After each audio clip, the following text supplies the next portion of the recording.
Hello students, आज का हमारा टॉपिक है प्रोग्रामिंग लैंग्वेज एंड कंपाइलेशन, जो हमारे ओ लेवल पाइथन क्लासेस का लेक्चर नंबर 4 है। इस वीडियो में हम स्टेप बाय स्टेप समझेंगे प्रोग्रामिंग लैंग्वेज क्या होती है, इसका यूज़ क्या है और कंपाइलेशन क्या होता है। तो सबसे पहले स्टार्ट करते हैं प्रोग्रामिंग लैंग्वेज से कि व्हाट इज प्रोग्रामिंग लैंग्वेज। तो देखो, programming language is a formal set of instruction used to communicate with computer. मतलब कंप्यूटर से कम्युनिकेट करने के लिए जिस लैंग्वेज का यूज करते हैं हम उसे हम बोलते हैं प्रोग्रामिंग लैंग्वेज। ठीक है। या फिर it act as a bridge between human logic and machine code. अब ये सारी चीजें मैं क्या लिख रहा हूँ, it act as a bridge between human logic and machine code, है ना, कंप्यूटर से कम्युनिकेट करने के लिए। अब इसको हम समझते हैं, जैसे जो हमारा कंप्यूटर है, ये कंप्यूटर को दो तरह के यूजर यूज करते हैं। एक ए और एक हो गया हमारा बी।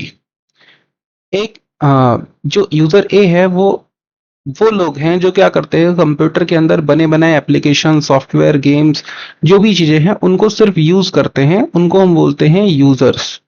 ठीक है, यूजर्स बोलते हैं।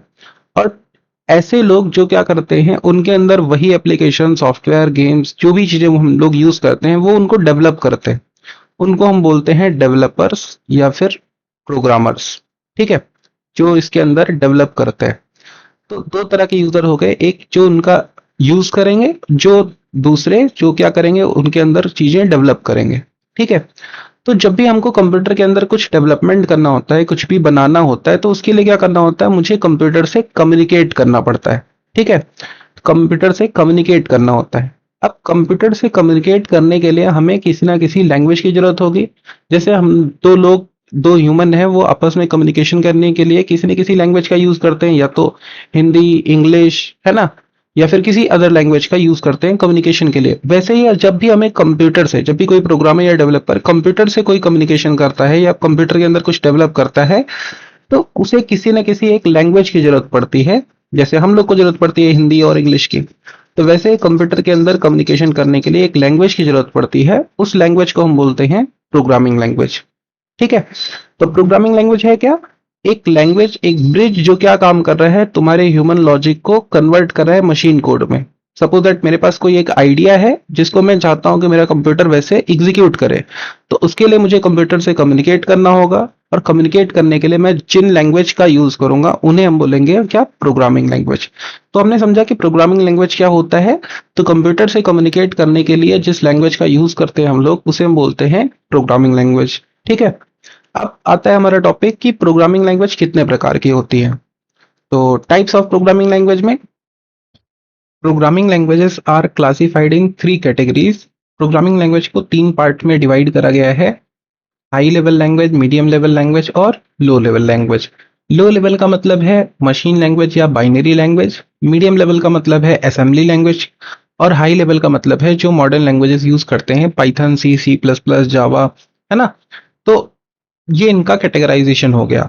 अब यहाँ पर जो वर्ड लिखा हुआ है हाई लेवल, लो लेवल, ये लेवल का मतलब यहाँ पर क्या है। ठीक है, लेवल का मतलब यहाँ पर वीक और पावरफुल नहीं है कि मतलब ये लो लेवल का मतलब कम पावरफुल और हाई लेवल मतलब ज्यादा पावरफुल। लेवल का मतलब यहाँ पर होता है लेवल ऑफ एब्स्ट्रैक्शन से, लेवल ऑफ एब्स्ट्रैक्शन। एब्स्ट्रैक्शन क्या है, एब्स्ट्रैक्शन का मतलब होता है कॉम्प्लेक्सिटी को हाइड करना। तो जिस लैंग्वेज में जितनी ज्यादा कॉम्प्लेक्सिटी हाइड है, उसका लेवल उतना हाई है। तो जैसे अगर मैं बात करूं हाई लेवल लैंग्वेज की, तो हाई लेवल लैंग्वेज का नाम हाई लेवल लैंग्वेज इसलिए पड़ा क्योंकि इन लैंग्वेजेस में क्या है, सिस्टम कॉम्प्लेक्सिटी को बहुत ज्यादा लेवल पर क्या किया गया है, हाइड किया गया है। जैसे पाइथन लैंग्वेज या सी, सी प्लस प्लस, ये नॉर्मली इनके जो सिंटैक्सेस होते हैं वो इंग्लिश लैंग्वेज में होते हैं। आपको कंप्यूटर की इनर वर्किंग जानने से कोई मतलब नहीं होता कि कंप्यूटर कैसे काम कर रहा है, आपका कोड कैसे एग्जीक्यूट हो रहा है, वो सारी चीजें आपको नहीं जाननी होती। आप इंग्लिश लैंग्वेज में कोड लिखते हो और वो इनफ होता है रन कराने के लिए। ठीक है। लो लेवल में क्या होता है, मशीन और बाइनरी लैंग्वेज, यहाँ पर जो आपका कोड होता है वो 1010 के फॉर्मेट में होता है, बाइनरी फॉर्मेट में होता है। और आपको सारी चीजें जाननी होती है कि कंप्यूटर में कैसे वो कोड एग्जीक्यूट करेगा, कैसे वो रन करेगा। ठीक है। तो बेसिकली कि जितना ज़्यादा आप कॉम्प्लेक्सिटी को हाइड करते हो उतना ज़्यादा लेवल हाई होता है, और जितना कॉम्प्लेक्सिटी को हाइड नहीं करते हो उतना ज़्यादा लेवल क्या होता है, लो होता है। तो लो लेवल लैंग्वेज जिसमें कॉम्प्लेक्सिटी हाइड नहीं है, जैसे machine language, binary language. Machine language या बाइनरी लैंग्वेज कंप्यूटर की नेटिव लैंग्वेज होती है, जिसमें कंप्यूटर समझता है। मतलब कि अगर आप कोई कोड लिखते हो मशीन लैंग्वेज या बाइनरी लैंग्वेज में, तो उसको कंप्यूटर को समझने के लिए किसी ट्रांसलेटर या एक्स्ट्रा सॉफ्टवेयर की जरूरत नहीं होती, वो उसको डायरेक्टली समझता है। मीडियम लेवल यूज करते हो या हाई लेवल यूज करते हो तो इसके लिए हमें ट्रांसलेटर्स की जरूरत होती है, क्योंकि हम जो कोड लिखते हैं वो इंग्लिश लैंग्वेज में होता है, और फिर एक ट्रांसलेटर उस कोड को कन्वर्ट करता है मशीन लैंग्वेज में, जिसको कंप्यूटर डायरेक्टली समझता है। ठीक है, तो ये हो गया प्रोग्रामिंग लैंग्वेज कितने प्रकार की होती हैं। तो 3 प्रकार से डिवाइड किया गया है, हाई लेवल, मीडियम लेवल और लो लेवल। हाई लेवल का मतलब जो ऐसी लैंग्वेज जो ज़्यादा ह्यूमन फ्रेंडली है, हाई लेवल मतलब जो इंग्लिश लैंग्वेज में लिखी गई है। और लो लेवल क्या है, जो कंप्यूटर फ्रेंडली है, कि जो कंप्यूटर के बिहाफ पर बनाया गया है, कि जिसको कंप्यूटर डायरेक्टली रन करा सकता है। ठीक है, तो 3 कैटेगराइजेशन हो गया इनका। अगर मैं डिफरेंस की बात करूं तो डिफरेंस मैंने यहाँ पर अलग अलग बना रखा है। सबसे पहला डिफरेंस है एब्स्ट्रैक्शन के बिहाफ पर। एब्स्ट्रैक्शन मैंने बताया कॉम्प्लेक्सिटी को हाइड करने के को बोलते हैं एब्स्ट्रैक्शन। तो लो लेवल में क्या होता है, बहुत कम हाइड किया जाता है, मिनिमल हाइड होता है। तो मीडियम लेवल में मॉडरेट हाइड होता है, और हाई लेवल में क्या होता है, बहुत ज्यादा हाइड किया जाता है। ठीक है, मतलब प्योर आपका जो कोड होता है वो इंग्लिश लैंग्वेज में होता है। एग्जाम्पल में मैंने बताया कि लो लेवल में मशीन लैंग्वेज या मशीन कोड्स आते हैं, मिड लेवल में, मीडियम लेवल में असेंबली लैंग्वेज आती है, और हाई लेवल में जितनी मॉडर्न लैंग्वेजेस हैं जैसे पाइथन, जावा, जावा स्क्रिप्ट, सी, सी प्लस प्लस, जावा, है ना, तो ये सारी इसमें आती हैं। रीडेबिलिटी की अगर हम बात करें, तीसरा जो डिफरेंस है रीडेबिलिटी की बात करें, तो मशीन लैंग्वेजेस की जो रीडेबिलिटी होती है वो बहुत ज़्यादा खराब होती है। उसको ह्यूमन फ्रेंडली लैंग्वेज नहीं बोलते, हमको उसको समझने में बहुत ज़्यादा टाइम लगता है, या फिर बहुत कॉम्प्लेक्स होती है। जहाँ की हम बात करें हाई लेवल लैंग्वेज, तो high level language because of कि वो इंग्लिश लैंग्वेज के फॉर्मेट में ही होती है, तो ह्यूमन उसको आसानी से समझ सकता है, तो रीडेबिलिटी इसकी ज़्यादा हाई होगी। और लो लेवल लैंग्वेजेस की रीडेबिलिटी क्या होगी, कम होगी। ठीक है, इसकी हाई, इसकी कम। हार्डवेयर कंट्रोल, यहाँ पर जब आप मशीन लैंग्वेज यूज करते हो तो हार्डवेयर कंट्रोल यहाँ पर फुल है, और यहाँ पर क्या है, कम है, बिकॉज ऑफ कि आपको हार्डवेयर और रिसोर्सेज के बारे में उतनी नॉलेज नहीं है, आप बस खाली बने बनाए फॉर्मेट पर कोड लिख रहे हो। ठीक है, तो हाई लेवल में जो हार्डवेयर कंट्रोल होता है वो बहुत कम होता है, और लो लेवल लैंग्वेजेस में क्या होता है, हार्डवेयर कंट्रोल ज्यादा होता है। अगर हम बात करें हमारे पांचवें डिफरेंस पोर्टेबिलिटी की। पोर्टेबिलिटी का मतलब हो गया कि आप एक कोड लिख रहे हो एक मशीन में, वो दूसरी मशीन में भी काम करेगा या नहीं करेगा उसी के बिहाफ पर। तो मतलब कि आपका जो कोड है, अगर मैं लो लेवल की बात करूं तो वो मशीन स्पेसिफिक होता है। तो आप विंडोज मशीन में क्या कर रहे हो, लिख रहे हो, तो वो मशीन विंडोज मशीन के लिए बनाया गया है।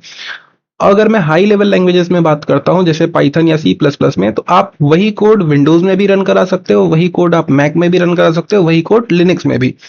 तो वो आपका पोर्टेबल होता है। तो हाई लेवल लैंग्वेजेस के कोड जो होते हैं वो पोर्टेबल होते हैं, और जो लो लेवल लैंग्वेज के कोड होते हैं वो पोर्टेबल नहीं होते, वो मशीन स्पेसिफिक होते हैं। ठीक है, और छठवां डिफरेंस आता है हमारा एग्जीक्यूशन स्पीड का। तो एग्जीक्यूशन स्पीड जो होगी वो लो लेवल लैंग्वेजेस की ज्यादा होगी as compare to high level languages, because of की जो लो लेवल लैंग्वेजेस हैं उनको आपको क्या करना होगा, ट्रांसलेट करने की जरूरत नहीं होगी, तो कंप्यूटर्स को डायरेक्टली समझता है तो जल्दी एग्जीक्यूट होगा। और जो हाई लेवल लैंग्वेजेस होंगी उनको आपको ट्रांसलेट करना होगा, मतलब कंप्यूटर पहले उसके ट्रांसलेट करेगा बाइनरी फॉर्म में, फिर रन कराएगा, तो उसके बिहाफ पर क्या होगा कि उसकी जो स्पीड होगी वो स्लो होगी। ठीक है, तो ये कुछ डिफरेंस थे इनके बाद इन लैंग्वेजेस के बीच में। तो हमने पढ़ा कि प्रोग्रामिंग लैंग्वेज 3 प्रकार की, लो लेवल, मीडियम लेवल और हाई लेवल। ठीक है, तो उनके ये डिफरेंसेस हैं, इनको आप स्क्रीनशॉट कर लो। नेक्स्ट टॉपिक आता है, जो मैंने बात करी यहाँ पर ट्रांसलेशन की, नेक्स्ट टॉपिक है हमारा ट्रांसलेटर्स के बारे में। तो समझते हैं ट्रांसलेटर क्या होगा। A translator is a system software that convert programming instruction into a human readable format into machine language format. ठीक है, मतलब कि एक सॉफ्टवेयर जो क्या करता है, तुम्हारे ह्यूमन रीडेबल फॉर्मेट में लिखे हुए कोड को कन्वर्ट कर देता है मशीन लैंग्वेज में लिखे हुए कोड में, जिससे कंप्यूटर जो है, हमारा जो कंप्यूटर सिस्टम है, उस मशीन लैंग्वेज के कोड को इजीली क्या कर सके, अंडरस्टैंड कर सके। बिकॉज कि कंप्यूटर सिर्फ बाइनरी लैंग्वेज या मशीन लैंग्वेज को समझता है, वो हमारे पाइथन या C++ में लिखे गए कोड को नहीं समझता, ठीक है, हमारे हाई लेवल या असेंबली लैंग्वेज के कोड को नहीं समझता। तो उसके लिए हमें एक ट्रांसलेटर की जरूरत पड़ती है, एक सॉफ्टवेयर की जरूरत पड़ती है, जो क्या करेगा, हमारे ह्यूमन रीडेबल फॉर्मेट के कोड को कन्वर्ट कर देगा मशीन लैंग्वेज के कोड में, जिससे कंप्यूटर उसको इजिली अंडरस्टैंड कर सके, ठीक है। अब जो ट्रांसलेटर है इसको तीन तरीके से डिवाइड किया गया है, या तीन प्रकार के ट्रांसलेटर्स आते हैं। पहला कंपाइलर, इंटरप्रेटर और असेंबलर। कंपाइलर, इंटरप्रेटर, असेंबलर क्या है? ये अलग अलग ट्रांसलेटर्स हैं जो क्या करते हैं, जैसे असेंबलर की बात करें तो असेंबलर क्या करेगा, असेंबली लैंग्वेज के कोड को कन्वर्ट कर देगा मशीन लैंग्वेज में। कंपाइलर क्या करेगा, कंपाइलर हाई लेवल लैंग्वेज के कोड को कन्वर्ट कर देगा। इंटरप्रेटर, इंटरप्रेटर भी वही काम करेगा, हाई लेवल लैंग्वेज के कोड को कन्वर्ट कर देगा मशीन लैंग्वेज के कोड में। तो अब ये जो तीनों ट्रांसलेटर्स हैं इनको हम लोग डिटेल में समझते हैं। तो इसके लिए आप समझो, देखो हमारे पास तीन ट्रांसलेटर्स हैं, असेंबलर, कंपाइलर और interpreter. Let us suppose that कि मुझे क्या करना है, मुझे कोड करना है असेंबली लैंग्वेज में, ठीक है।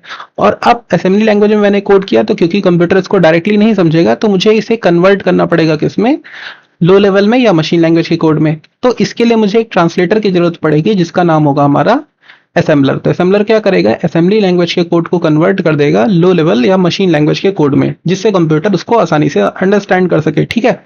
लेकिन अगर मुझे जरूरत पड़ती है कि मैंने जो कोड लिखा है वो हाई लेवल लैंग्वेज में लिखा हुआ है, जैसे कि पाइथन, जावा, C++, इसमें कोड लिखा हुआ है, तब मेरा कोड अगर मुझे मशीन लैंग्वेज में कन्वर्ट करना है या फिर कंप्यूटर को एग्जीक्यूट कराना है, तब मुझे जो ट्रांसलेटर्स की जरूरत पड़ेगी वो होंगे हमारे कंपाइलर और इंटरप्रेटर। ये दोनों सेम ही वर्क करते हैं, मतलब हाई लेवल लैंग्वेज के कोड को मशीन में कन्वर्ट करते हैं, लेकिन इनके काम करने का जो तरीका है वो अलग है, ये इसमें डिफरेंस है। अगर हम बात करें कंपाइलर की, तो कंपाइलर क्या करेगा, हाई लेवल लैंग्वेज के कोड को कन्वर्ट करेगा किसमें, लो लेवल में।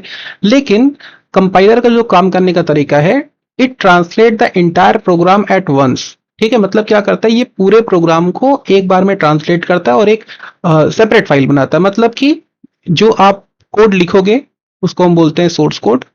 जो आप सोर्स कोड लिखोगे उसको ये ऑब्जेक्ट कोड में कन्वर्ट करेगा एक बार में, ठीक है। मतलब पूरी सोर्स फाइल को पढ़ेगा और एक बार में जो जो एरर्स हैं उनको इंडिकेट करेगा। अगर आपने सारे एरर्स को फिक्स कर लिया तो क्या करेगा, आपका जो सोर्स कोड लिखा गया था, जैसे पाइथन में लिखा था तो .py फाइल में लिखा था, तो उसको कन्वर्ट कर देगा किसमें, ऑब्जेक्ट कोड में, ठीक है, मशीन लैंग्वेज के कोड में, जिससे कंप्यूटर उसको डायरेक्टली रन करा सकता है, ठीक है।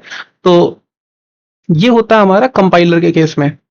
अब अगर हम बात करते हैं इंटरप्रेटर की, अगर हम इसकी जगह इंटरप्रेटर की बात करें, तो इंटरप्रेटर भी वही काम करेगा, हाई लेवल लैंग्वेज के कोड को कन्वर्ट करेगा लो लेवल या मशीन लैंग्वेज में।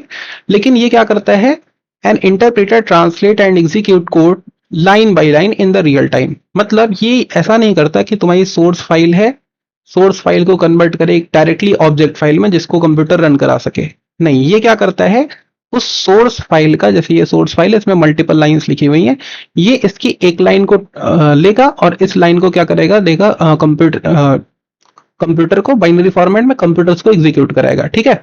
वेट एक सेकेंड, वेट, ठीक है। तो कंप्यूटर इसको एग्जीक्यूट कराएगा किसमें, बाइनरी फॉर्मेट में, ठीक। तो बेसिकली इंटरप्रेटर क्या करता है, लाइन बाय लाइन काम करता है, ठीक है। लाइन बाय लाइन की मतलब उस सोर्स फाइल की एक लाइन लेगा, उसको ट्रांसलेट करेगा, फिर अगर वो सही ट्रांसलेट हो गई तो फिर दूसरी लाइन लेगा, तो उसको ट्रांसलेट करेगा, उसको एग्जीक्यूट कराएगा। तो ये इस तरीके से काम करता है, ठीक है। आई होप आपको समझ में आया होगा कि असेंबलर, कंपाइलर और इंटरप्रेटर में क्या डिफरेंस है। तो असेंबलर हमारा असेंबली लैंग्वेज के कोड को कन्वर्ट करता है लो लेवल में। कंपाइलर और इंटरप्रेटर दोनों हाई लेवल लैंग्वेज के कोड को कन्वर्ट करते हैं मशीन लैंग्वेज में, लेकिन कंपाइलर एक बार में पूरे कोड को कन्वर्ट करता है, एक ऑब्जेक्ट फाइल क्रिएट करता है, जबकि इंटरप्रेटर क्या करता है, उस सोर्स फाइल से एक एक लाइन लेकर लाइन बाय लाइन ट्रांसलेट करता है, तो एक एक लाइन एक बार में एग्जीक्यूट होती है, ठीक है। तो यही डिफरेंस है कंपाइलर और इंटरप्रेटर के बीच में।